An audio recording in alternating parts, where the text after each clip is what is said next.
अब रुख करेंगे सरगोदा का। सरगोदा में भी ईद उल अजहा के आरोज सुन्नत इब्राहिमी का फरीजे से निमटकर शहरियों ने तफरीही मकामात का रुख कर लिया है, जहां पर बच्चे बड़े सब झूलों से लुत्फ अंदोज हो रहे हैं।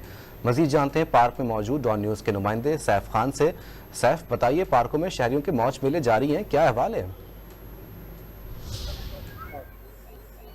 जी बिल्कुल, इस वक्त मैं सरगोदा के जॉय टॉय पार्क में मौजूद हूँ कि अगर बात की जाए ईद उल अजहा की, तो आज ईद उल अजहा का तीसरा रोज है। लोग जो है कि कुर्बानियों से फारिग होने के बाद जो है कि लोगों ने तफरीह मुकामात का रुख कर लिया और यहाँ पर बच्चे जो है कि बड़ा हल्ला गुल्ला कर रहे हैं। कोई जंपिंग झूला ले रहा है, कोई ट्रेन में बैठ के खुश दिखाई दे रहा है और कोई कश्ती वाला झूला लेके हल्ला गुल्ला कर रहा है। इस वक्त भी एक हमारे साथ खातून मौजूद है, हम उनसे बात करते हैं कि वो कहाँ से आए और उनका आज के दिन के हवाले से क्या कहना। जी अस्सलाम वालेकुम। वालेकुम अस्सलाम।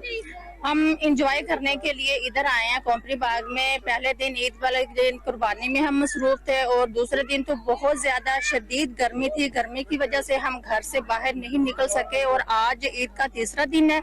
हम बच्चों को लेके पार्क में आए हैं, देखे कि बच्चे बहुत ज्यादा झूले ले रहे हैं, इंजॉय कर रहे हैं और हम भी साथ इंजॉय कर रहे हैं। अगर कल भी मौसम इसी तरह ठंडा और रहा तो हम बच्चों को लेकर दोबारा फिर आएंगे, इधर इंजॉय करेंगे। जी देखा कि इनका कहना था कि जैसे कि आज तीसरा रोज है और तीसरे रोज भी यहाँ पे बच्चों को लाके बड़े खुश दिखाई दे रहे हैं। इनका यही कहना था कि अगर मौसम कल भी खुशगवार हुआ तो हम बच्चों को लाके यहाँ पर सारा दिन एंजॉय करेंगे।